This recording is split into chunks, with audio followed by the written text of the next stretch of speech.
நீதியின் இன்றைய நிலை என்று சொல்லுகிற தலைப்பில், நீதி உள்ள நாட்டில் தான் நீதி அமைச்சர்கள் இருக்கிறார்களா? உண்மையில் நீதிமன்றங்கள் நீதியை சுயாதீனமாக செய்கிறதா? இஸ்லாம் சொல்லுகிற நீதியும் இன்றைக்கு இருக்கிற நீதியும் எதுக்காக அந்த தராச வைத்திருக்கிற மனிதருடைய கண்ணை கட்டி இருக்குது அப்படி என்று கேட்டால், இந்த யூபியில ரமலானுடைய மாதத்தில் அத்துணை பக்தர்களும் முஸ்லிம்களை கண்டம் துண்டமாக வெட்டுகிற அளவுக்கும் நீதி போதிக்கப்படுகிற நீதிமன்றங்கள் எல்லாம் தூங்கிக் கொண்டிருக்கிறது.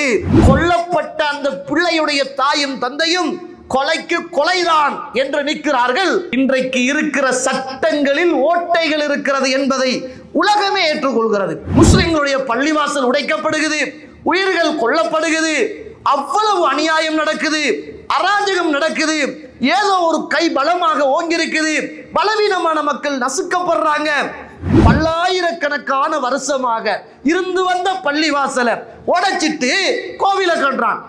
ஆனா நம்ம நாடுகள்ல, அரபு நாடுகள்ல அவங்களுக்கு கோவில் கட்டுவதற்கு நாடு கொடுத்திருக்கிறது. நீதி அப்பாவி முஸ்லிம்களின் மீது திணிக்கப்படுகிறது, கொல்லப்படுகிறது. மனச்சாட்சியே இல்லையாடா? ஒரு மனச்சாட்சி இல்லாத மிருகங்களாக இன்றைக்கு கொண்ட உறவு, கொண்ட தங்கச்சி கற்பழிக்கப்பட்டிருந்தால் 17 வயசுன்னு பாப்பீங்களா? அப்ப எல்லாரும் பேசினாங்களே, சவுதியுடைய ஆட்சி நல்ல ஆட்சி, இஸ்லாமிய நாடுகளுடைய ஆட்சி நல்ல ஆட்சி. ஏர்போர்ட்டால வரக்குள்ள கஞ்சா கொண்டு வாரியான்னு பாக்குறான், அபின் இருக்குதான்னு பாக்குறான், சாராயம் இருக்குதான்னு பாக்குறான். இஸ்லாத்துடைய தீர்ப்பு எங்கேயும் மதுபான சாலைகள் இருக்கக்கூடாது. அஸ்ஸலாமு அலைக்கும் வரஹ்மத்துல்லாஹி வபரகாத்துஹு. அல்ஹம்துலில்லாஹி ரப்பில் ஆலமீன் வஸ்ஸலாத்து வஸ்ஸலாமு அலா அஷ்ரஃபில் முர்ஸலீன் وعلى آله وأصحابه أجمعين أما بعد يا أيها الذين آمنوا اتقوا الله حق تقاته ولا تموتن إلا وأنتم مسلمون يا أيها الناس اتقوا ربكم الذي خلقكم من نفس واحدة وخلق منها زوجها وبث منهما رجالا كثيرا ونساء واتقوا الله الذي تساءلون به والأرحام إن الله كان عليكم رقيبا يا أيها الذين آمنوا اتقوا الله وقولوا قولا سديدا يصلح لكم أعمالكم ويغفر لكم ذنوبكم ومن يطع الله ورسوله فقد فاز فوزا عظيما فإن أصدق الحديث كتاب الله وخير الهدي هدي محمد صلى الله عليه وسلم وشر الأمور محدثاتها وكل محدثة بدعة وكل بدعة ضلالة وكل ضلالة في النار اللهم صل على محمد وعلى آل محمد كما صليت على إبراهيم وعلى آل إبراهيم إنك حميد مجيد. எல்லாம் வல்ல அல்லாஹ்வுடைய திருநாமம் போற்றி ஆரம்பம் செய்கின்றேன். சலாத்தும் சலாமும் இறை தூதர் இறுதி தூதர் முஹம்மது ரசூலுல்லாஹ் ஸல்லல்லாஹு அலைஹி வஸல்லம் அவர்கள் மீதும், அவருடைய வாழ்க்கை வழிமுறைகளை இந்த உலகத்திலே பின்பற்றி வாழ்ந்த உத்தம சஹாபாக்கள், தொடர்ந்தவர்கள், துயர்ந்தவர்கள் இன்ஷா அல்லாஹ் கியாமத்துடைய நாள் வருகின்ற வரைக்கும் தூய்மையான இஸ்லாத்திலே வாழ்ந்து தூய்மையோடு மரணிக்க வேண்டும் என்ற நல்ல உள்ளங்கள் கொண்ட ஆண்கள், பெண்கள், வாலிபர்கள், வயோதிபர்கள், குறிப்பாக என்னையும் உங்களையும் இன்றெடுத்து எனக்கும் உங்களுக்கும் அறிவையும் அன்பையும் நேசத்தையும் பாசத்தையும் ஊட்டி வளர்த்து விட்டு இப்போது என்னையும் உங்களையும் விட்டு மறைந்து மண்ணறைகளிலே வாழ்ந்து கொண்டிருக்கின்ற, என்றைக்குமே மறக்க முடியாத என்னையும் உங்களையும் பெற்றெடுத்த தாயும் தந்தையும், இந்த மண்ணுக்கு மேலே வாழ்ந்து கொண்டிருக்கின்ற என்னையும் உங்களையும் பெற்றெடுத்த தாயும் தந்தையும் மீதும் அல்லாஹ்வுடைய அருளும் அன்பும் பாவ மன்னிப்பும் நரகத்தின் விடுதலையும் என்றென்றும் உண்டாக வேண்டும் என்ற இனிய பிரார்த்தனையோடு ஆரம்பம் செய்கின்றேன். கண்ணியத்துக்கும் பெருமதிப்புக்கும் உரிய இஸ்லாமிய சகோதர சகோதரிகளே, அல்லாஹ்வுடைய நல்லடியார்களே, அல்லாஹ்வுடைய அருளால் தொடர்ச்சியாக நல்லதை கேட்டும் பேசியும் நல்ல சபைகளில் அடிக்கடி அமரக்கூடிய ஒரு பாக்கியமும், அதன் ஊடாக உள்ளத்தில் ஒரு சில ஈமானிய மாற்றங்களையும் அல்லாஹ் ரப்புல் ஆலமீன் நம்முடைய வாழ்க்கையில் தந்து கொண்டிருக்கிறான். அல்ஹம்துலில்லாஹ். எதையெல்லாம் நானும் நீங்களும் பேசுகிறோமோ கேட்கிறோமோ அந்த நல்ல காரியங்களை எல்லாம் தொடர்ந்து இறுதி வரைக்கும் உறுதியோடு செய்கின்ற உளப்பக்குவத்தை ரப்புல் ஆலமீன் தந்தரல வேண்டும் என்ற இனிய பிரார்த்தனையோடு கண்ணியத்துக்குரிய இஸ்லாமிய சகோதர சகோதரிகளே, அல்லாஹ்வுடைய நல்லடியார்களே, இன்றைய தலைப்பு நீதியின் இன்றைய நிலை என்று சொல்லுகிற தலைப்பில் ஒரு சில விடயங்களை ஞாபகமூட்டலாம் என்று நான் நினைக்கிறேன். கண்ணியத்துக்குரிய இஸ்லாமிய சகோதர சகோதரிகளே, நீதி என்பது இஸ்லாம் வலியுறுத்துவதைப் போல இந்த உலகத்தில் எந்த மதத்தை எடுத்துக்கொண்டாலும் எந்த ஒரு மதமும் வலியுறுத்தாத அளவுக்கு இஸ்லாம் நீதியை வலியுறுத்துவதை பார்க்கிறோம். ஆனால் இன்றைய நீதியின் நிலையும் அன்று இஸ்லாம் காட்டித்தந்த நீதியுடைய நிலையும் எப்படி இருக்கிறது என்பதை ஒரு கணம் நானும் நீங்களும் பார்க்க வேண்டும். இதனால் இரண்டு நன்மைகள் கிடைக்கும். ஒன்று, அல்லாஹு தாலா என்னை ஒரு சிறந்த நீதியான நேர்மையான அவனால் தெரிவு செய்யப்பட்ட அவன் வகுத்து தந்த நீதியோடும் சட்டங்களோடும் வாழுகிற ஒரு மார்க்கத்தில் என்னை அல்லாஹ் ரப்புல் ஆலமீன் வைத்திருக்கிறான் என்று இறைவனுக்கு நன்றி செலுத்துவதற்கு ஒரு சந்தர்ப்பமும், இந்த உலகத்திலே உள்ள நீதி, இந்த உலகத்திலே உள்ள நியாயங்கள் நமக்கு கிடைக்காவிட்டாலும், நம்முடைய உறவுகளுக்கு கிடைக்காவிட்டாலும், முஸ்லிம் உம்மத்துக்கு கிடைக்காவிட்டாலும், மரணத்தின் பின்னர் இறைவனுடைய ஒரு நீதிமன்றம் இருக்கும். அந்த நீதிமன்றத்தில் யாரும் யாருக்கும் பரிந்துரை செய்ய முடியாத ஒரு பயங்கரமான ஒரு நாளாக இருக்கும். அந்த நாளில் நியாயமான தீர்ப்பு நிச்சயம் அல்லாஹ் ரப்புல் ஆலமீன் தருவான். அந்த நாளையில் தீர்ப்பளிக்கின்ற முன்னர் அவனுக்கு சாட்சி சொல்லக்கூடிய அடிப்படையில் அல்லாஹ் இந்த பூமியில் வாழுகிற காலத்தில் அவன் செய்கிற நலவுகளையும் அவன் செய்கிற கெடுதிகளையும் எழுதுவதற்காக ஏடுகளோடு இறைவன் சில வானவர்களையே நிர்ணயம் செய்திருக்கிறான்.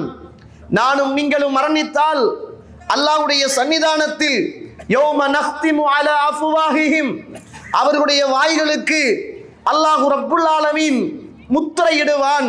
வத்துகல்லிமுனா ஐதீஹிம் வதஷ்ஹது அர்ஜுலுஹும் பிமா கானூ யக்ஸிபூன். இந்த உலகத்தில் இந்த கைகளும் இந்த கால்களும் உடல் உறுப்புகளும் என்ன செய்து கொண்டிருந்தது என்பதை பற்றி நாளை மறுமையிலே இந்த உலகத்தில் பேசாமல் மௌனமாக இருக்குகிற உடல் உறுப்புகள் எல்லாம் இறைவனின் நீதிமன்றத்தில் நியாயங்களையும் அநியாயங்களையும் பற்றி நிச்சயமாக பேசுகிற ஒரு நாள் மறுமையில் இருக்கிறது. இந்த உலகத்தின் நீதிகளும் நீதிமன்றங்களும் ஆட்சிகளும் அதிகாரங்களும் யாருக்கும் கிடைக்காமல், குறிப்பாக முஸ்லிம் உம்மத்துக்கு கிடைக்காமல் போகலாம். ஆனால் மறுமையில் நிச்சயம் நீதி நிறைந்த ஒரு மன்றமாக இறைவனுடைய மன்றம் இருக்கும் என்று சொல்லுகிற இரண்டு வகையான மனோபக்குவத்தை நானும் நீங்களும் பெற்றுக்கொள்ள முடியும்.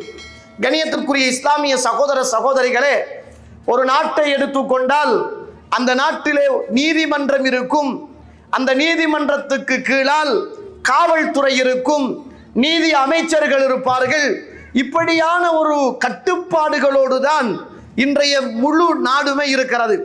அதற்குத்தான் இன்றைக்கு ஹியூமன் ரைட்ஸ் என்று சொல்கிறார்கள், மனித உரிமை ஆணைக்குழு அப்படி என்று சொல்கிறார்கள். எங்கேயாவது மனிதர்களுக்கான நீதியும் நியாயமும் கிடைக்காமல் போனால் சர்வதேச மட்டத்தில் அதை பெற்றுக் கொடுப்பதற்காக இன்றைக்கு மனித உரிமைகள் ஆணைக்குழு அப்படியெல்லாம் நிர்ணயம் செய்து பல நாடுகள் ஒன்று சேர்ந்து, பல சாக்கு நாடுகள் அமைப்புகள் ஒன்று சேர்ந்து ஒவ்வொரு நாடுகளுக்கு பக்கபலமாக நீதியையும் நியாயத்தையும் அநியாயத்தையும் தட்டி கேட்டு நீதியை நிலைநிறுத்துவதற்காக பல சட்டதிட்டங்கள் உலகத்தில் உருவாக்கப்பட்டிருப்பதை பார்க்கிறோம். இந்த சட்டதிட்டங்கள் எல்லாமே மனிதனாலும் மனிதனுடைய சிந்தனைகளாலும் இந்த நீதிகளும் சட்டங்களும் உருவாக்கப்பட்டிருக்கிறது. இஸ்லாத்தை பொறுத்தமட்டில் மனிதனுடைய கற்பனைக்கு அப்பால் இறைவனால் இந்த உலகத்தின் ஆட்சிகளும் அதிகாரங்களும் இஸ்லாமிய ஆட்சிகள் இந்த உலகத்தில் நடக்குமாக இருந்தால் இஸ்லாமிய சட்டம் என்பது, நீதித்துறை என்பது இறைவனுடைய புறத்திலிருந்து வகுக்கப்பட்ட ஒன்றாக இருக்க வேண்டும் என்று இஸ்லாம் எதிர்பார்க்கிறது. கண்ணியத்திற்குரிய இஸ்லாமிய உறவுகளே, அந்த அடிப்படையில் இன்றைக்கு உலகத்தை நீங்கள் எடுத்துக்கொண்டால் உண்மையில் நீதி இருக்கிறதா? நீதி உள்ள நாட்டில் தான் நீதி அமைச்சர்கள் இருக்கிறார்களா? உண்மையில் நீதிமன்றங்கள் நீதியை சுயாதீனமாக செய்கிறதா? எல்லாரும் தேர்தல் காலங்களில் ஓட்டு பிச்சை கேட்டு வருகிற போது அவர்களுடைய தேர்தல் விஞ்ஞானத்தில் அடிக்குகிற முதலாவது விஷயம் என்ன என்றால், நாங்கள் நீதிமன்றங்களை சுயாதீனமாக ஆக்குவோம், நாங்கள் நீதிமன்றத்துக்கு தலையீடு செய்ய மாட்டோம். அப்படி என்றால் என்ன அர்த்தம்? நீதிமன்றத்துக்கு அரசியல்வாதிகள் நினைத்தால் தலையீடு செய்யலாம் என்பதுதான் அர்த்தம். என்ன சொல்றாங்கண்டா, நாங்கள் நீதித்துறையை சுயாதீனமாக ஆக்குவோம், நீதிபதி நீதி தன் கடமையை செய்யும், அப்படிதான் எல்லாரும் பிரச்சாரம் பண்றாங்க. அப்படின்றால் இதற்கு முதல் உள்ள அரசாங்கத்தில் ஆட்சியில் நீதி இல்லாமல் இருந்தது. எங்கட ஆட்சியில நாங்க தலையிடலாம், ஆனா நீதியில தலையிட மாட்டோம். அதுதான் அவருடைய மறு அர்த்தம். கண்ணியத்திற்குரிய இஸ்லாமிய உறவுகளே, அல்லாஹ்வுடைய நடிகார்களே, இஸ்லாம் சொல்லுகிற நீதியும் இன்றைக்கு இருக்கிற நீதியும் இதை நீங்க எடுத்து பார்த்தால் மலைக்கும் மடுவுக்கும் உள்ள ஒரு வித்தியாசமாக இன்றைய சமூகத்தில் இருப்பதை பார்க்கிறோம். கண்ணியத்துக்குரிய இஸ்லாமிய உறவுகளே, பாருங்க, இன்றைக்கு நம்ம வாழ்ற நாடுகள் அல்லது நம்மளை சுத்தி இருக்கிற பிற நாடுகள் இங்கு இருக்கிற நீதிகளையும் அநியாயங்களையும் எடுத்து பாருங்கள். எவ்வளவு தூரம் நீதி இன்றைய நிலைமையில் கேள்விக்குறியாக இருக்கிறது. அதனாலதான் சிலர் ஆர்டிக்கல் எழுதுகிற போது சட்டம் ஒரு இருட்டறை அப்படின்னு எழுதினாங்க. சட்டம் ஒரு இருட்டறை அப்படின்னாங்க.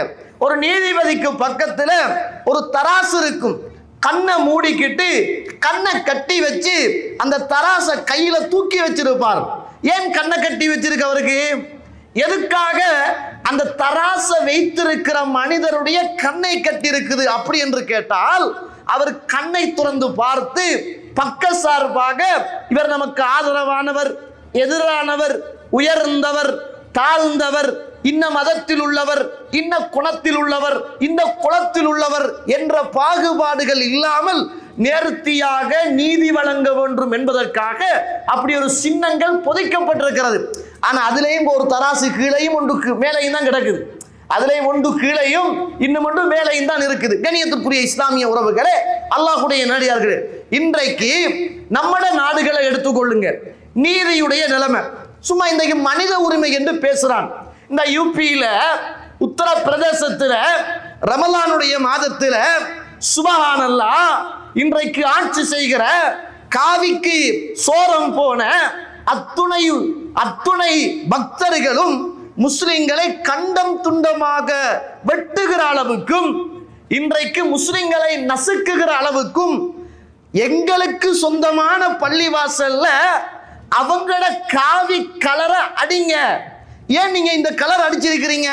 இந்த கலர் எல்லாம் நீங்க யூஸ் பண்ணக்கூடாது, நீங்க எங்கட காவி கலரை தான் என்ன செய்யணும், அடிக்கணும். அப்படி என்று நீதிய தண்ட கையில யாரோ ஒரு இனம் வெறி பிடித்த மதமுடைய மனிதர்கள் இன்றைக்கு சாதாரணமாக இருக்கிற மக்களின் மீது நீதியை பாய்ச்சினான். ஆனா நீதியை அமுல்படுத்த வேண்டிய நீதிமன்றம் அமைதியாக இருக்கிறது.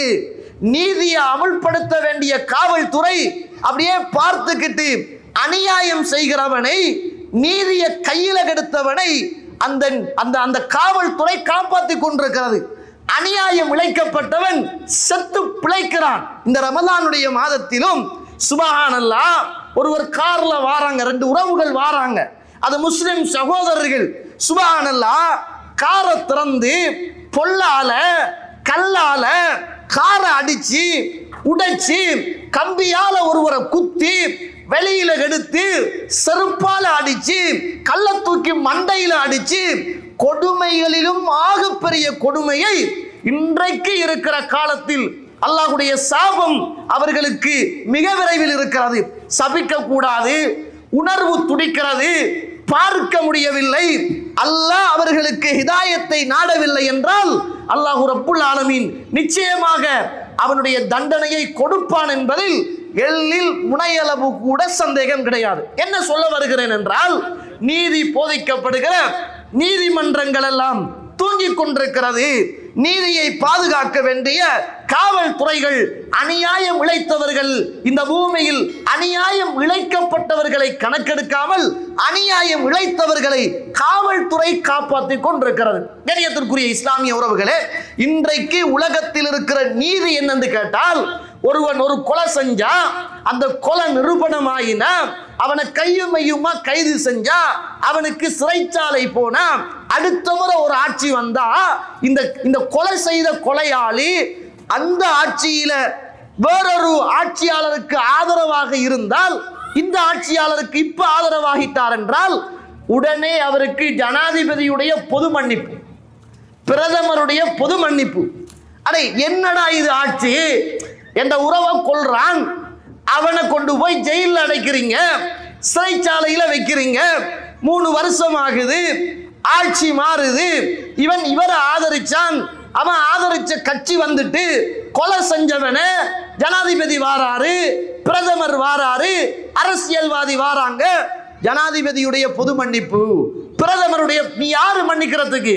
உண்ட வாப்பாவை கொலை செஞ்சானா, உண்ட உம்மாவை கொலை நீ உண்ட வாப்பாவை கொலை செஞ்சாதான் நீ மன்னிக்கலாம், உண்ட உம்மாவை கொலை செய்தால்தான் நீ மன்னிக்கலாம், உனக்கு சொந்தமானவர்களை கொலை செய்தால்தான் நீ மன்னிக்கலாம். ஆனா பிறருடைய இஸ்லாமிய ஆட்சி இருக்குமாக இருந்தால் குடும்பம் மன்னிக்காத வரைக்கும் அவனை மன்னிக்க முடியாது. இன்றைக்கு ஒரு கடந்த காலத்துக்கு ஒரு 8-10 வருஷம் என்று நான் நினைக்கிறேன், ஒரு 6-7 வருஷம் இருக்கும், சவுதியில இலங்கையை சேர்ந்த ஒரு சகோதரி வீட்டு வேலை செய்த போது அந்த வீட்டுக்குள்ள இருந்த ஒரு பிள்ளைய பால் கொடுக்கிற போதும் ஏதோ ஒரு அடிப்படையில் அந்த பிள்ளை மௌத்தாகி விட்டது, அதற்கு காரணம் இந்த பிள்ளைதான் என்ற தீர்ப்பு கொடுக்கப்பட்டுச்சு. இலங்கையில இருந்து பல தூதர்கள்மார்கள் போய் பேசினாங்க, அங்கு உள்ள அத்துணை அமைப்புகளும் பேசினாங்க. இன்னும் ஒரு நாடு என்னதான் இருந்தாலும் சவுதி கெட்டதோ நல்லதோ, நம்ம வாழ்ற முஸ்லிம் நாடுகள் அங்க இன்னும் அல்லாஹ்வுடைய ஆட்சியும் சட்டமும் இருப்பதை பார்க்கிறோம். ஆனா சில விஷயங்கள்ல பலவீனமாக இருக்கிறாங்க, அது வேற பிரச்சனை, அதை சொல்லல. நீதியை பாருங்க. ஆனா அங்கு உள்ள நீதிபதி விசாரணை செய்கிறார், குற்றம் சுமத்தப்படுகிறது, குற்றத்தை ஒப்புக்கொள்கிறார். குற்றத்தை ஒப்புக்கொண்டவுடன் எந்த பிள்ளை கொல்லப்பட்டதோ அந்த பிள்ளையுடைய தாயையும் தந்தையையும் அணுகி மன்னிப்பு பெற்றால் இவன் நாங்க விடுதலை செய்யலாம் என்று அந்த நாட்டுடைய நீதித்துறை தாராளமாக விடுகிறது. பல்லாயிரக்கணக்கான சொத்துக்களை தருகிறோம், எங்கட பிள்ளைய விட்டுடுங்க, மன்னிப்பு தாங்க, எல்லாரும் பேசுறாங்க. கொல்லப்பட்ட அந்த பிள்ளையுடைய தாயும் தந்தையும் கொலைக்கு கொலைதான் என்று நிற்கிறார்கள். அந்த பிள்ளை கொலை செய்யப்படுகிறது. நான் கேட்கிறேன், இப்படி ஒரு நீதி எல்லா நாடுகளிலும் இருக்குமாக இருந்தால் ஒரு கொலையோடு கொலையாளி முடிந்துடுவான். ஆனா இன்றைக்கு கொலையாளியை பார்த்தா 10 கொலை செய்யறான். எப்படா 10 கொலை செஞ்சா? நீ ஒரு கொலை செஞ்சுட்டு போனான், திரும்ப வந்தான், திரும்ப கொலை செய்யறான், திரும்ப வாரான், திரும்ப கொலை தான் செய்யறான். 10 கொலை எப்படா செஞ்சா? நீ 20 கொலை எப்படா செஞ்சா? நீ இன்றைக்கு இருக்கிற சட்டங்களில் ஓட்டைகள் இருக்கிறது என்பதை உலகமே ஏற்றுக்கொள்கிறது. இன்றைக்கு இருக்கிற சட்டத்தில் ஓட்டைகள் இருக்கிறது என்பதை உலகமே ஏற்றுக்கொள்கிறது. இன்றைக்கு யூபியில, உத்தரப்பிரதேசத்தில் என்ன சட்டம் அமல்படுத்தப்படுகிறது சொல்லுங்க?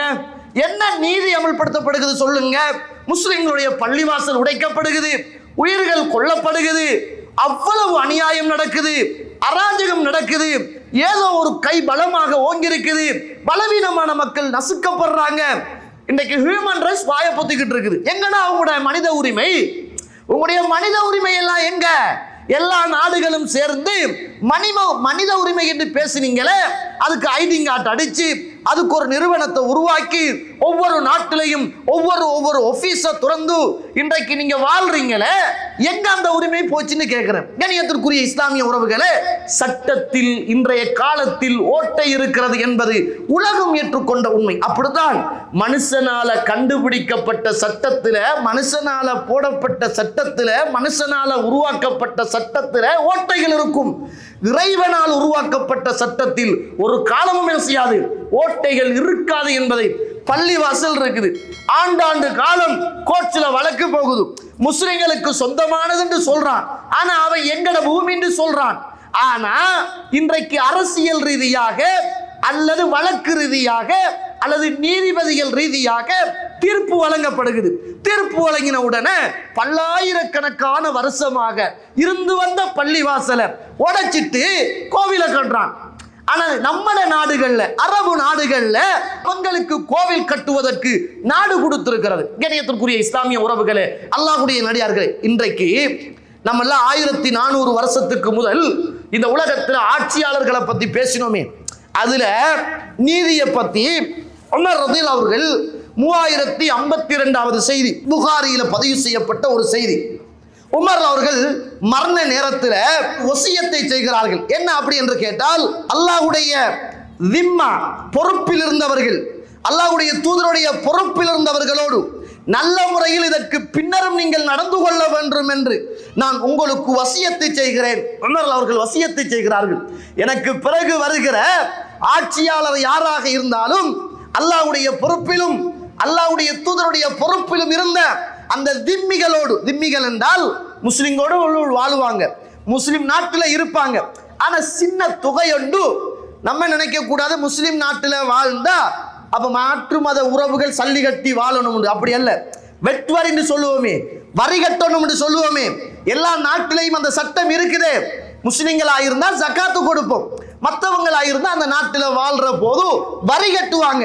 அந்த வரி தாங்காது, அது 100க்கு 2 அல்லது 100க்கு 5 100க்கு 10 எவ்வளவோ வரி இருக்கும். அந்த வரி தான் அன்றைய காலத்தில் அல்லாஹ்வுடைய தூதரினால் அறிமுகப்படுத்தப்பட்டது. அதைத்தான் உமர் சொல்றாங்க, அல்லாஹ்வின் பொறுப்பிலோ அல்லாஹ்வுடைய தூதருடைய பொறுப்பிலோ வாழக்கூடிய அந்த திம்மிகளோடு நல்ல முறையில் நடந்து கொள்ளுங்கள், அவர்களுடைய விஷயத்தில் கவனமாக இருந்து கொள்ளுங்கள். அவர்கள் சுமக்க முடியாத அளவுக்கு பொருளாதாரத்தை அவர்கள்ட்ட இருந்து கிடைக்கக்கூடிய ஜிஸியா வரியை சுமத்தி விடாதீர்கள். அவர்களை எதிர்த்து யாராவது போர்க்கொடி தூக்கி வந்தால் அவர்களுக்காக நீங்கள் போராடுங்கள் என்னாங்க உமர் ரலியல்லாஹு அன்ஹு. இஸ்லாம் இல்லைங்க, அவன் முஸ்லிம் அல்ல, முஸ்லிம் நாட்டில் வாழ்றான், ஆனா அவன் திம்மியா இருக்கிறான், ஜிஸியா வரி கட்டுறான்.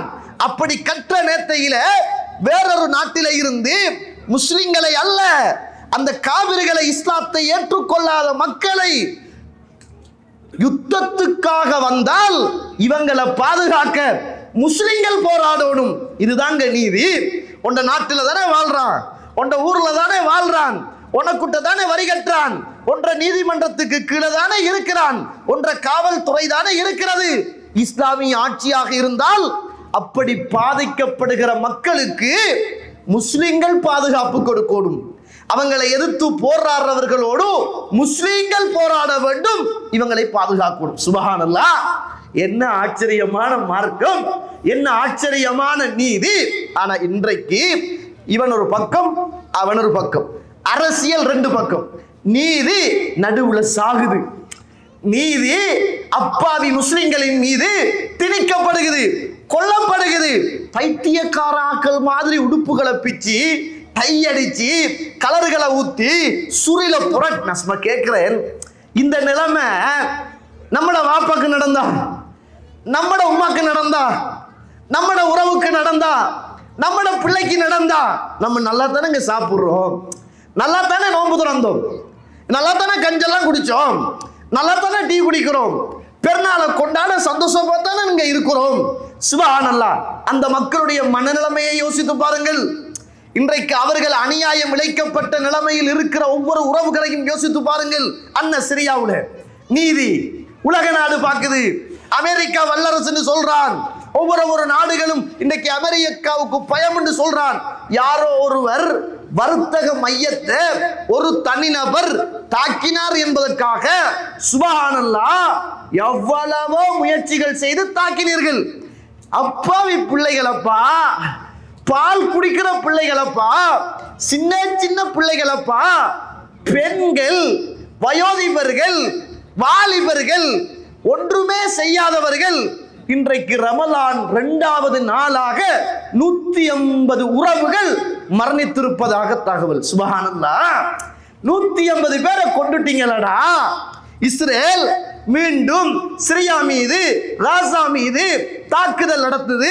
ரமலானுடைய மாதம் என்று உலகத்துக்கே தெரியும். உலகம் தான் வல்லரசு என்று சொல்றான், ஆட்சின்னு சொல்றான், ஹியூமன் ரைட்ஸ் இருக்குன்னு சொல்றான். மனச்சாட்சியே இல்லையாடா? ஒரு மனச்சாட்சி இல்லாத மிருகங்களாக இன்றைக்கு மனித சமூகம் குலைவெறி பிடித்தவர்களாக இருக்கிறாங்களே. இதுதாங்க வித்தியாசம். இஸ்லாம் என்பது மதம் அல்ல, இஸ்லாம் என்பது மார்க்கம். ஏனைய மதம் மதத்துக்கு வெறி பிடிக்கும், மார்க்கத்துக்கு ஒரு காலமும் வெறி பிடிக்காது. மார்க்கத்துக்கு வெறி பிடிக்காமல் இருப்பதற்கு காரணம் இயற்கையாக இந்த உலகத்தில் இஸ்லாத்தை தந்த ரப்புல் ஆலமீன் போட்ட சட்டங்களுங்க. அதனால மனுஷன் கட்டுப்படுறான்.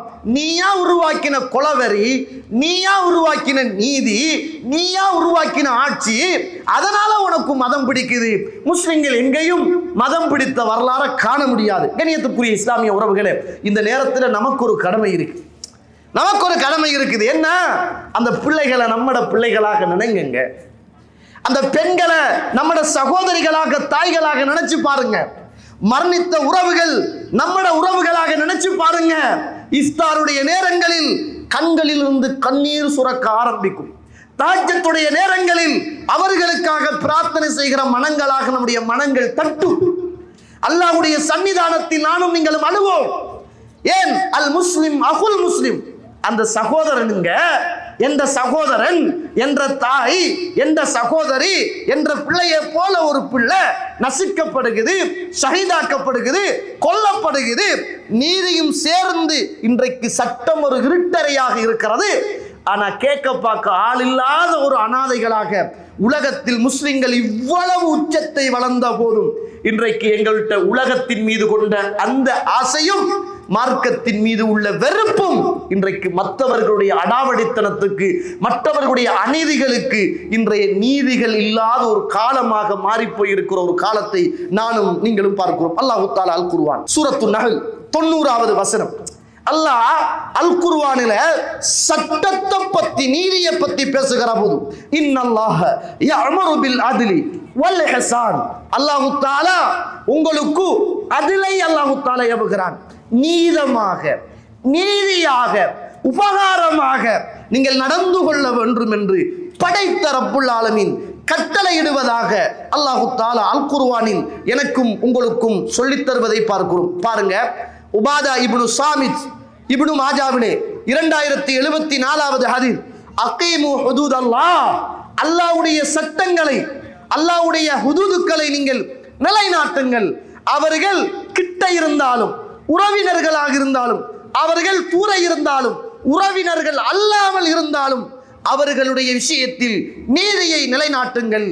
யாரும் பழிப்பார்கள் என்பதற்காக பழிக்கக்கூடியவர்களுடைய பழிப்பை நீங்கள் பொருட்படுத்தாதீர்கள். எவ்வளவு அழகாக அல்லாஹ்வும் அல்லாஹ்வுடைய தூதரும் நீதியை நிலைநாட்டுமாறும் மற்றவன் பழிக்கிறான் என்று. இன்றைக்கு நிறைய முஸ்லிம் நாடுகளுக்கு இன்றைக்கு ஐக்கிய நாடுகளை பார்த்து பயம். என்ன தெரியுமா? அல்லாஹ்வுடைய சட்டம் இன்றைக்கும் இருக்குது. இன்றைக்கு முஸ்லிம் நாடுகளில் இஸ்லாமிய கொள்கைகள், நீதிகள் நிலைநாட்டப்படுகிற போது ஏனைய நாடுகள் பார்த்து, என்ன நீங்க கொலைக்கு கொலை, அப்ப ஒரு அநியாயமா கொலை செஞ்சிட்டாண்டு பிழையாக தீர்ப்பு வந்துட்டு முண்டால் அவன் உசுரை உங்களால கொடுக்க இயலுமா கேட்கிறாங்க கேள்வி. எப்படி கொல்லுவீங்க? அவனை ஜெயிலில் பிடிங்க, சித்திரவதை கொடுங்க. இதே மாதிரி உண்ட வாப்பாவை கொண்டிருந்தா சொல்லுவியா? உண்ட உம்மாவை கொண்டிருந்தா சொல்லுவியா? உண்ட மகளை கொண்டிருந்தா சொல்லுவியா? யோசிச்சு பாருங்க. டில்லியில ஒரு 23 வயது உள்ள ஒரு பெண், ஒரு 17 வயது நிரம்பிய ஒரு ஆணால், ஒரு பையனால் கற்பழிக்கப்பட்டு வயிறுகள் கிழிக்கப்பட்டு நடந்த வரலாறு மறந்துட்டான்னு கேட்கிறேன். ஞாபகப்படுத்தி பாருங்க. நீதிமன்றத்துக்கு வருகிறது விசாரணை. இன்றைய நீதி 17 வயசு, அவனுக்கு ஒன்றும் செய்ய முடியாது, அவன் மேஜர் ஆகல, 18 வயசுன்றா தான் தீர்ப்பு கொடுக்கணும். அதனால 18 வயசாகிற வரைக்கும் ஒன்றும் பண்ண முடியாது, அவனை எங்கேயாவது நன்னடத்தை பாடசாலைக்கு போடணும். சுப்ஹானல்லாஹ். ஒண்ட உறவு, ஒண்ட தாத்தா, ஒண்ட தங்கச்சி கற்பழிக்கப்பட்டிருந்தால் 17 வயசுன்னு பார்ப்பீங்களா? இதனாலதான் இஸ்லாத்துடைய நீதி. கொல்லு அவனை, உசுரோடு வாழக்கூடாது, அவன் கொல்லப்பட வேண்டும். இந்த உலகத்துக்கு மேல் வாழ்வதற்கு தகுதியற்றவன், கொண்டுடுவவனை. இஸ்லாத்துடைய தீர்ப்பு. அப்ப எல்லாரும் பேசினாங்களே, சவுதியுடைய ஆட்சி நல்ல ஆட்சி, இஸ்லாமிய நாடுகளுடைய ஆட்சி நல்ல ஆட்சி, உனக்கு என்று வலிக்கிற போது இஸ்லாம் நல்ல ஆட்சியாக நீதியாக விளங்குறது, வலிக்காத போது அது ஒரு சிறந்த ஆட்சி நீதி இல்லாமல் தவிக்கிறது. கண்ணியத்துக்குரிய இஸ்லாமிய உறவுகளே, அல்லாஹ்வுடைய நடிகார்களே, அல்லாஹ் தஆலா அல் குர்ஆன் சூரத்துல் பக்ரா 2வது அத்தியாயம் 178 179வது வசனங்கள் அல்லாஹ் பேசுகிற வார்த்தை பாருங்கள். யா அய்யுஹல்லதீன ஆமனு, ஈமான் கொண்ட விசுவாசிகளே, குத்திப அலைக்குமுல் கிஸாசு ஃபில் கத்லா, அல்லாஹ் தஆலா கொலைக்கு கொலையை உங்களுக்கு அல்லாஹ் ரப்புல் ஆலமீன் பலிக்கு பலி தீர்ப்பதை அல்லாஹ் கடமையாக்குகிறான். எப்படி பலிக்கு பலி? அல் ஹுர்ரு பில் ஹுர், ஒரு சுதந்திரமான மனிதனை இன்னும் ஒரு சுதந்திரமான மனிதன் கொண்டால் அந்த சுதந்திரமான மனிதன் கொல்லப்பட வேண்டும். வல் அப்து பில் அப்து, அடிமையை ஒருவர் கொண்டால் ஒரு அடிமை கொல்லப்பட வேண்டும். வல் உன்சா பில் உன்சா, பெண்ணை கொண்டால் பெண் கொல்லப்பட வேண்டும். அல்லாஹ்வுடைய தீர்ப்பு. ஒவ்வொரு நாட்டிலையும் கொல்றவன கொண்டு குமித்தால் அந்த நீதி நியாயமாக நீதிமன்றங்களால் அரங்கேற்றப்படுமாக இருந்தால் எங்க கொலை இந்த உலகத்தில் நடக்க போகுது? எப்ப கொலையாளி இருக்க போறான்? ஆனா 10 வருஷம் போய் ஜெயில இருந்துட்டு கொலை செஞ்சுட்டு வாரவன அரசியல் கட்சியில உள்ளவன் போய் அவனுக்கு புதிய வேட்டியையும் சட்டையையும் கொடுத்து சால்வையை கொடுத்து பயங்கர கொலையாளிய கெட்டவன கற்பழிச்சவன இந்த உலகத்துல ஒரு பெண்ணுடைய வாழ்க்கையை நாசமாக்கினவன மாலை போட்டு ஜெயில இருந்து வாகனத்தில் ஏற்றி ஊர்வலமா கொண்டு வாரீங்களே, இதுதான் இன்றைய நீதியா? இதுதான் இன்றைய நீதியான்னு கேட்கிறேன். யோசிச்சு பாருங்க நீங்க. இது நமக்கு பெருசா விளங்காதுங்க. நம்மட குடும்பத்தில் ஒருவர் பாதிக்கப்பட்டிருந்தால் இந்த நீதி எங்க இருக்குது என்பதை புரிஞ்சு கொள்ளலாம். இன்றைக்கு இருக்கிற சட்டம் என்ன செய்து என்பதை புரிந்து கொள்ளலாம். கண்ணியத்துக்குரிய இஸ்லாமிய உறவுகளே, அல்லாஹ்வுடைய நடிகார்களே, அல்லாஹ் தஆலா அல் குர்ஆன் சூரத்துல் மாஇதா 45வது வசனம், வகதபுனா அலைஹிம், அல்லாஹ் தஆலா அவர்களுக்கு தீர்ப்பெழுதி விட்டான். என்ன தெரியுமா? அன்-நஃப்ஸ பின்-நஃப்ஸ், உசுருக்கு உசுர் எடுக்கப்பட வேண்டும். வல் ஐன பில் ஐன், கண்ண குத்தினானா நீயும் கண்ண குத்து. வல் அன்ஃப பில் அன்ஃப், அவன் மூக்க உடைச்சானா நீயும் மூக்க உட. வல் உஸ்ன பில் உஸ்ன், உன்ட காதை கிழிச்சானா நீயும் காதை கிளி. வஸ்ஸின்ன பிஸ்ஸின், உனக்கு பல்ல உடைத்தானா நீயும் பல்ல உடைச்சுக்கோ. வல் ஜுரூஹ கிஸாஸ், காயத்துக்கு காயம் இறைவனுடைய நீதி. என்ன நீதிங்க? சுப்ஹானல்லாஹ். அநியாயமாக ஒரு உசுரை கொண்டால் அவன் உசுறு கொல்லப்பட வேண்டும். அநியாயமாக இந்த உலகத்தில் வாழ்ற போது கண்ணை கெடுத்தால் அவன் கண் கெடுக்கப்பட வேண்டும். அநியாயமாக அவனுடைய மூக்கு உடைக்கப்பட்டால் அவனுடைய மூக்கு உடைக்கப்பட வேண்டும். ஒருவனுடைய காது அநியாயமாக கிழிக்கப்பட்டால் கிழிக்கப்பட்டவனுடைய காது கிழிக்கப்படணும், வழி விளங்கணும். நீ உயர்ந்த குடும்பமாக இருக்கலாம், உயர் ஜாதியாக இருக்கலாம், உன் ஆட்சி நடைபெறலாம், நீதான் நீதிமன்றத்துக்கு பொறுப்பானவராக இருக்கலாம், நீதான் நாட்டுடைய பிரதமராக இருக்கலாம். நீ அநியாயம் செஞ்சாலும் இஸ்லாத்துடைய தீர்ப்பு உண்ட கண்ணை குத்தோணும், உண்ட காதை கிழிக்கணும், உண்ட மூக்க உடைக்கணும். நீ கொண்டாலும் உன்னை கொள்ளணும். இஸ்லாத்துடைய தீர்ப்பு எப்படிப்பட்ட தீர்ப்பு! சுப்ஹானல்லாஹ். இன்றைக்கு கொலையாளி எல்லாம் நல்லவன், அடுத்த முறை அவன் எம்எல்ஏ, அடுத்த முறை கற்பழிச்சவன் எம்எல்ஏ. என்னடா இது? அவனுக்கு தான் இன்றைக்கு மாலையும் கூஜாவும் வண்டியும் ஊர்வலமும், அவனுக்கு இருக்கிற சலோட்டும் அவனுக்கு இருக்கிற பெருமதியும் எங்க இருக்கிறது? இன்றைக்கு சட்டம் ஒரு இருட்டறை. வாயால தானே சொல்றீங்க சட்டம் தன் கடமையை செய்யும் என்று. எங்க இருக்கு சட்டம் தன் கடமையை செய்கிறது? இல்லாம ரஹிமல்லா, அல்லாஹ் அருள் செய்தவர்களை தவிர. கண்ணியத்துக்குரிய இஸ்லாமிய உறவுகளே, அல்லாஹ்வுடைய நடிகர்களே, இஸ்லாம் சொல்லுகிற தீர்ப்பை பாருங்க. இஸ்லாம் சொல்லுகிற தீர்ப்பை பாருங்கள். அல்லாஹ் தஆலா அல் குர்ஆன் சூரத்துல் மாஇதா 8வது வசனம், யா அய்யுஹல்லதீன ஆமனு, ஈமான் கொண்ட விசுவாசிகளே, கூனு கவ்வாமீன், நீங்கள் அல்லாஹ்வுடைய விஷயத்தில் உறுதியானவர்களாக இருங்கள். லில்லாஹி ஷுஹதா பில் கிஸ்த், அல்லாஹ்வுக்காக வேண்டி நீதியும் நியாயமும் உள்ள ஆட்களாக இருங்கள். லா யஜ்ரிமன்னக்கும் ஷனஆனு கௌமின் அலா அல்லா தஅதிலு யஅதிலு, உங்களுக்கு பலம் இல்லாத போது ஒரு சமூகம் உங்கள் மீது அநியாயம் செய்தார்கள் என்பதற்காக பலமும் கிடைத்ததற்கு பிறகு யாருக்கும் நீங்கள் அநியாயம் செய்யாதீர்கள். யஅதிலு, நீதமாக நடந்து கொள்ளுங்கள், நீதமாக நடந்து கொள்ளுங்கள். ஹு அக்ரபு லித்தக்வா, அதுதான் இறையச்சத்துக்கு நெருக்கமானது. நம்ம இப்போ ஒன்றுமே இல்லை, நமக்கு ஒரு சமூகம் அநியாயம் செய்கிறதாக நினைக்கிறோம், நம்ம ஆட்சிக்கு வந்துட்டோம், அந்த ஆட்சி கிடைச்சிட்டு பலம் கிடைச்சிட்டு சட்டம் நம்மட கையில, காவல்துறை நம்மட கையில, நீதிபதி நம்மட கையில என்று அநியாயமாக ஆட்சி மாற்றத்தின் பின்னர் யாரும் யாருக்கும் அநியாயம் செய்யாதீர்கள். யஅதிலு, நேர்மையாக இருந்து கொள்ளுங்கள், நீதியோடு நடந்து கொள்ளுங்கள். சுப்ஹானல்லாஹ். இன்றைக்கு உத்தரப்பிரதேசம், அதே மாதிரி காசா, யமன், இந்த இடங்களிலே எல்லாம் அநியாயமான முறையில் கொல்லப்படுறாங்க தானே. அநியாயமான முறையில் கிளர்ச்சியாளர்கள். இன்னைக்கு உத்தரப்பிரதேசத்தில் நடந்தது கிளர்ச்சி. சும்மா இருந்த அப்பாவி முஸ்லிம்கள் பள்ளி வாசல்கள் அப்படியே சுத்தி வளைத்து வந்து அடிச்சு உடைச்சு கொலை செய்கிற கிளர்ச்சியாளர்கள். இந்த கிளர்ச்சியாளர்களுக்கு என்ன நீதி சொல்லுங்க? என்ன செய்வாங்க? ஒன்று, ஆக மேக்சிமம் ஊரடங்கு சட்டம், வெளியில யாரும் வர இயலாது, போடவும் இல்லை. சரி, அப்படிதான் இருந்தா கிளர்ச்சியாளர்களை பிடிச்சால் கிளர்ச்சியுடைய நேரத்தில் ஒன்றும் செய்ய இயலாது. யாரு யாரு கொண்டுன்னு தெரியாது. அவனுக்கு என்ன பலமும் தைரியம்டா, அடிச்சு கொள்றான், வீடியோ எடுக்கிறான், அவன் அடிக்கிறான், கல்லால வீடியோ எடுக்கிறான், அப்படியே சுரியில அமர்த்துறான், வீடியோ எடுக்கிறான், காரை உடைக்கிறான், வீடியோ எடுக்கிறான், ஒரு மிருகத்தை சுடுற, நாயை சுடுற மாதிரி சுடுறான், வீடியோ எடுக்கிறான். இதுவரைக்கும் எத்தனை பேர் இன்றைய சட்டத்தில் கைது செய்யப்பட்டவர்கள்? கிளர்ச்சியாளர்கள் எங்க இருக்கிறாங்க? எல்லாம் அந்த ஊர்ல தான் இருக்கிறாங்க.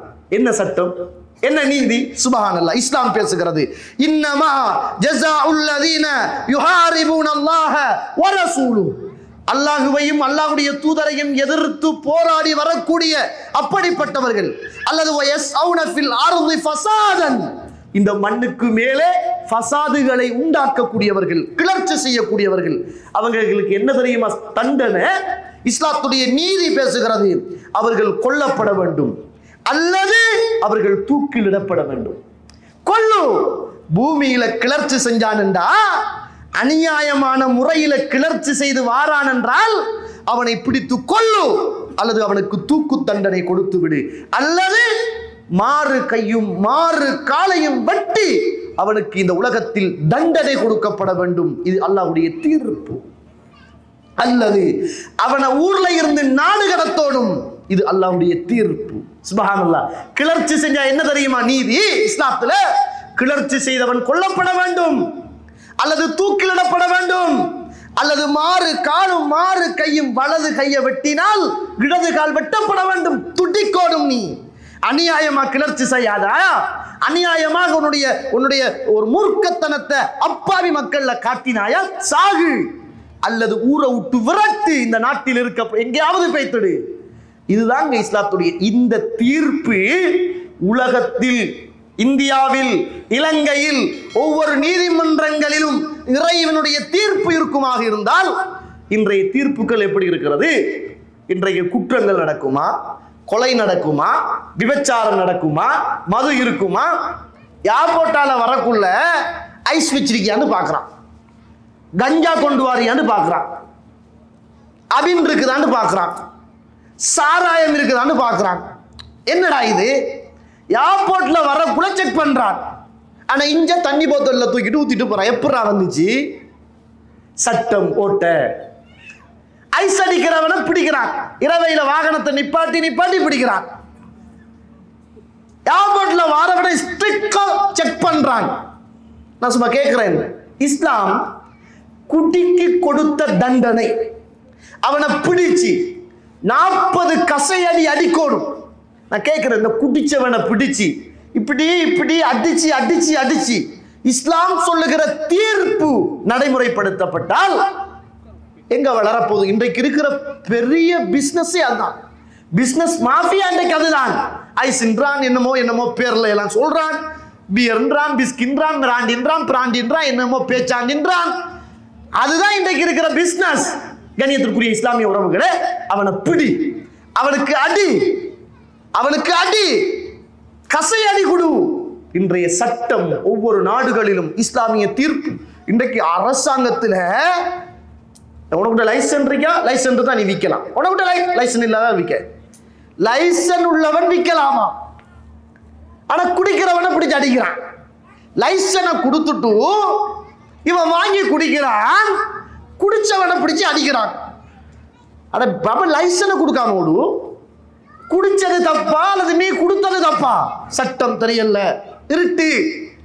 நீ ஏன் கொடுத்துட்டு குடிக்க வேணான்னு சொல்றாய், குடிச்சவனை பிடிச்சு கூட்டுக்குள்ள போடுறாய், ஆனா நீ தான் போய் திறக்குறாய். அப்ப மக்கள் பார்க்கிறான். அப்ப என்ன இது? என்ன பைத்தியக்காரத்தனமான சிந்தனை இது? புரியலையே. இஸ்லாத்துடைய தீர்ப்பு, எங்கேயும் மதுபான சாலைகள் இருக்கக்கூடாது, எந்த முஸ்லிமும் குடிக்க கூடாது. குடித்தால் அவன் கொண்டு வரப்பட வேண்டும் இஸ்லாமிய ஆட்சிக்கு கீழ். அவனுக்கு கசையடி கொடுக்கப்பட வேண்டும்.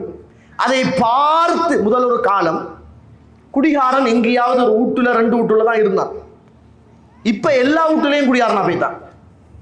முதல் ஒரு காலம் ஒரு வீட்டுல 2 வீட்டுல குடிகாரனா இருந்து, பொம்பளைகளுக்கெல்லாம் சரியான பயம். குடிகார வீட்டுக்குள்ள வந்தா பயம். அதனால பெண்கள் கதவை மூடிடுவாங்க, ஜன்னலுக்குள்ளான பார்ப்பாங்க. இரும்புக்கு நம்ம உள்ளுக்கு ஜெயிலுக்குள்ள இருக்கிற மாதிரி அவன் வெளியில இருக்கிற மாதிரி தான் பயத்துல பார்த்து. இன்றைக்கு ஒவ்வொரு வீட்டுலையும் குடியாரர்கள் உருவாகி சர்வ சாதாரணமாக இன்றைக்கு அமைச்சர்மாரு குடிக்கிறான். அவன் தான் லைசன்ஸ் குடிக்கிறான். இன்னைக்கு ஆப்போட்டால போகக்குள்ள வாங்கிட்டு போறான், அங்கால வித்துட்டு போறான். என்னடா இது சட்டம்? புரியலையே. டிரைவிங் பண்ணக்குள்ள ஓடக்குள்ள குடிக்காத, குடிச்சா அரெஸ்ட் பண்ணும். சும்மா இருக்கக்குள்ள பெருநாள் டைம்ல குடி. என்ன சட்டம் இது? பெருநாள் டைம்ல குடிக்க சொல்றான், சந்தோஷமான டைம்ல குடிக்க சொல்றான், டிரைவிங் பண்ணக்குள்ள குடிக்க வேணான்னு சொல்றான், நாட்டுக்குள்ள துறக்க சொல்றான். துறந்ததுக்கு பிறகு போய் வாங்கினா நீ இந்த போத்தல்ல கொண்டு வந்தா பிடிப்பேன், தண்ணி போத்தல்ல கொண்டு வந்தா பிரச்சனை இல்லைன்னு சொல்றான். இஸ்லாமிய சட்டம் மட்டும் நீதியாக இந்த நாட்டில் இருக்குமாக இருந்தால், குடிச்சவனை கொண்டு வந்து 40 பேருக்கு கசையடி கொடுக்கப்படுமாக இருந்தால் ஊரும் திருந்தும், சமூகமும் திருந்தும், அந்த நீதி சமத்துவமாக இருக்கணும். ஆனா இன்னைக்கு இருக்கிற பிரச்சனை என்னென்றால், அரச பாதுகாப்போடு சில ஆட்களுக்கு சட்டத்தில் இருந்து சலுகை. அரச பாதுகாப்போடு இஸ்லாத்துல தாழ்ந்தவனும் உயர்ந்தவனும், உயர் ஜாதியோ கீழ் ஜாதியோ என்ற பாகுபாடே கிடையாது. தப்பு செய்தால் எவனாக இருந்தாலும் சட்டம் தன் கடமையை சரியாக செய்யும். அது இஸ்லாத்துடைய நீதியாக இருக்கும். இப்படி ஒரு ஆட்சியை காண இயலுமா? உங்களுக்கு தெரிஞ்ச செய்தி 4304வது செய்தி புகாரியில பதிவு செய்யப்பட்ட ஒரு செய்தி. இஸ்லாத்துல குற்றவியல் சட்டத்தை நீங்க படிச்சீங்கன்னா 2 இருக்கு. ஒன்று கிசாஸ், இன்னும் ஒன்று ஹஜ். இது 2ஆக பார்க்கப்படும். அதை விளங்கப்படுத்த நேரம் காணாது. ஆனா 2ம் குற்றவியல் சட்டம் தான்.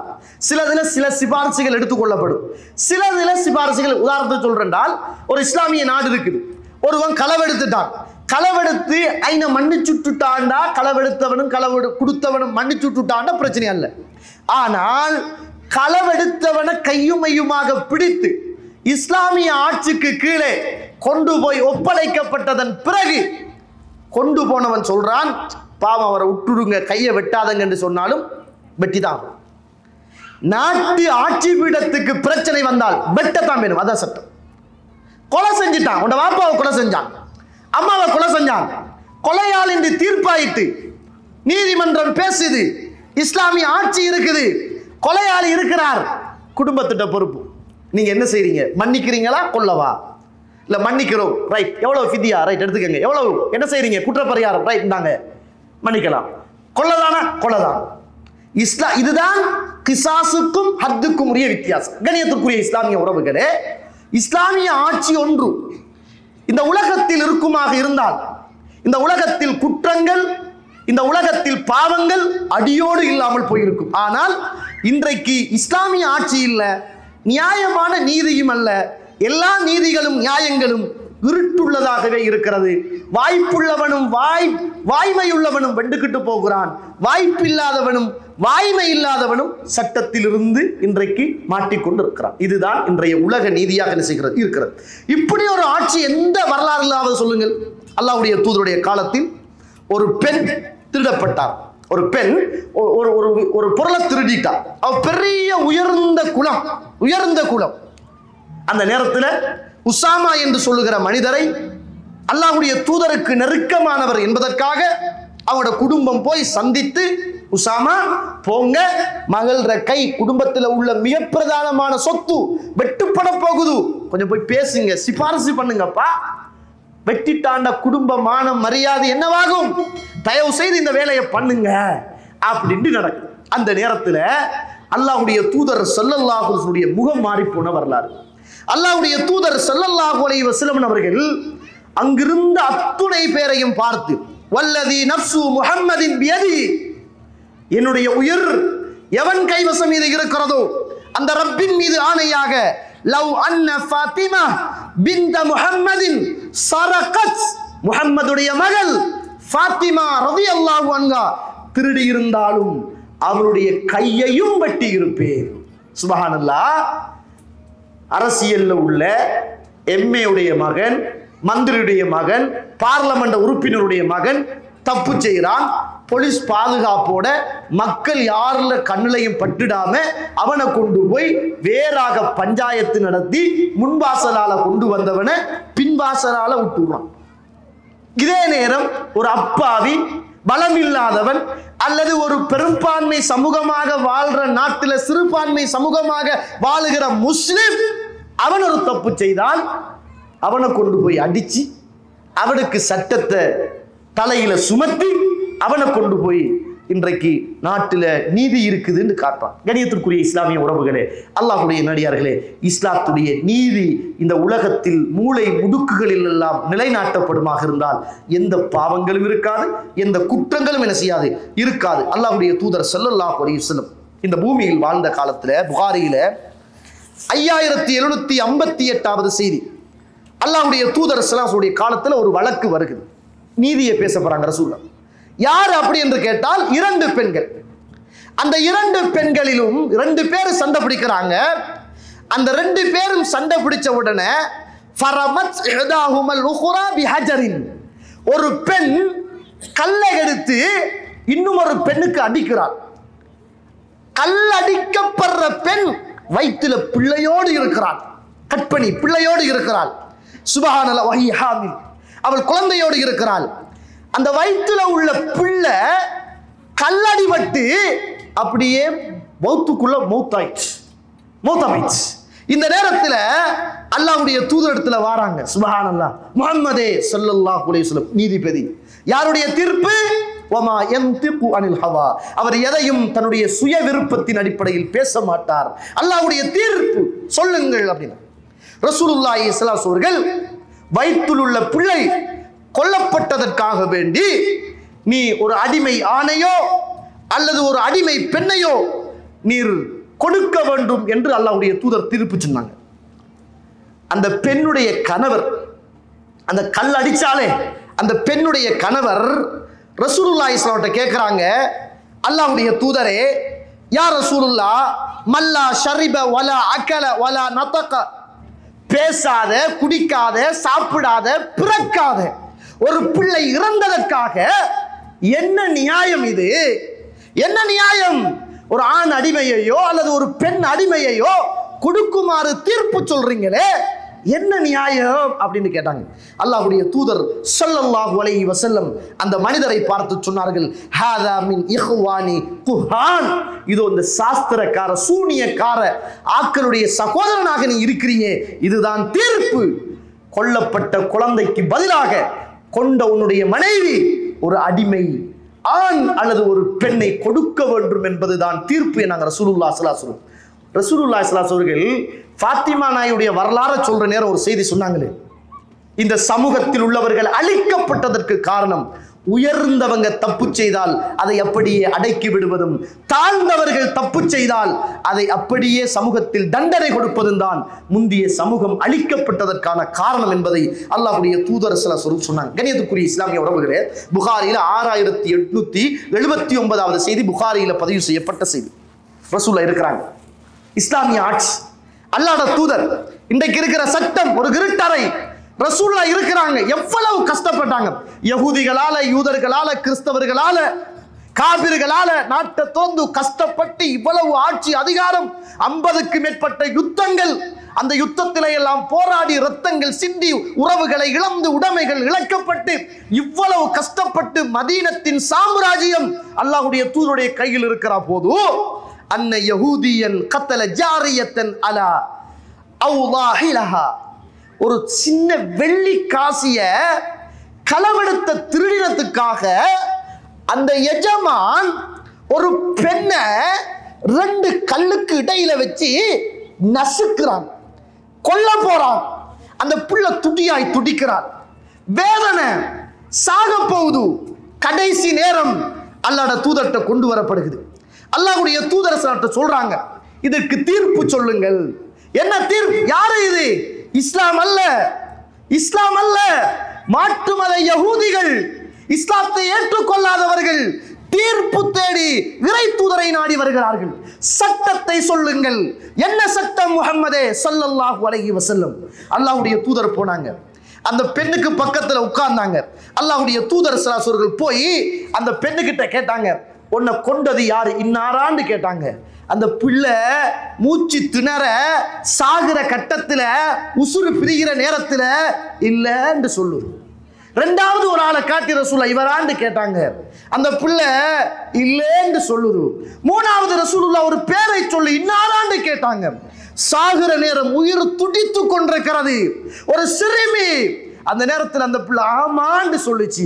அல்லாஹ்வுடைய தூதர் சொன்னார்கள், இதோ இந்த பிள்ளையை எப்படி 2 கற்களுக்கு இடையில் வைத்து சித்திரவதை செய்து கொல்ல முயற்சி செய்தானோ அவளும் இதே மாதிரி 2 கற்களுக்கு இடையில் வைத்து அவளுடைய தலை நசுக்கப்பட வேண்டும். இதுதான் தீர்ப்பு. நாங்க ரசூலுல்லாஹ் ஸல்லல்லாஹு அலைஹி வஸல்லம்.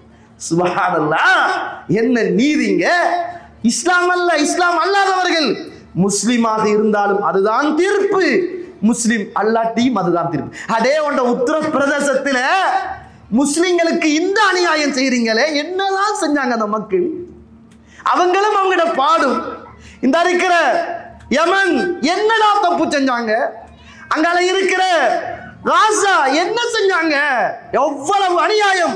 எங்கே உங்களுடைய உலக நாடுகள்? உங்களுடைய ஹியூமன் ரைட்ஸ் எங்கே? மனித உரிமைகள் எங்கே? சத்து விட்டதா? நீதி, நியாயம், சட்டம். சுப்ஹானல்லாஹ். இன்ஷா அல்லாஹ் நாங்கள் அத்துணை பேரும் இந்த மக்களுக்காக இன்றிலிருந்து எங்களுடைய உறவுகளுக்காக துடித்து துடித்து பிரார்த்தனை செய்வதைப் போல அல்லாஹ்விடத்தில் கையேந்துவோம். சகோதர சகோதரிகளே, கையேந்துவோம். யாரும் அநியாயமாக கொல்லப்படுகிறார்கள், துடிக்கிறார்கள். ரமலானுடைய காலம், ரமலானுடைய காலம், உன்னுடைய அருள் நிறைந்த மாதம். யா அல்லாஹ், இவர்கள் யாரையும் விட்டுடாதே. ரசூலுல்லாஹி ஸல்லல்லாஹு அலைஹி வஸல்லம், ரசூலுல்லாஹி ஸல்லல்லாஹு அலைஹி வஸல்லம் இந்த உலகத்தில் வாழ்ந்த காலம், ஆசிம் இப்னு சாபித் என்ற அந்த நபித்தோழர்கள் எல்லாம் கொல்லப்பட்ட அந்த நேரத்தில் அல்லாஹும்ம ஹஸீம் அததா வகுத்துலுஹும் பததா வலா துப்கி மின்ஹும் அஹதா. யா அல்லாஹ், இவங்களை நீயே பார்த்துக்கொள், யாரையும் விட்டு விடாதே என்று ஒரு நபித்தோழர் சொல்லிட்டு மௌத்தாகினாரே, அது மாதிரி நம்மட கடமை அல்லாஹ் கிட்ட துஆ கேட்க வேண்டியதுதான் இந்த நேரத்தில் நம்முடைய கடமை என்பதை மறந்துடாதங்க.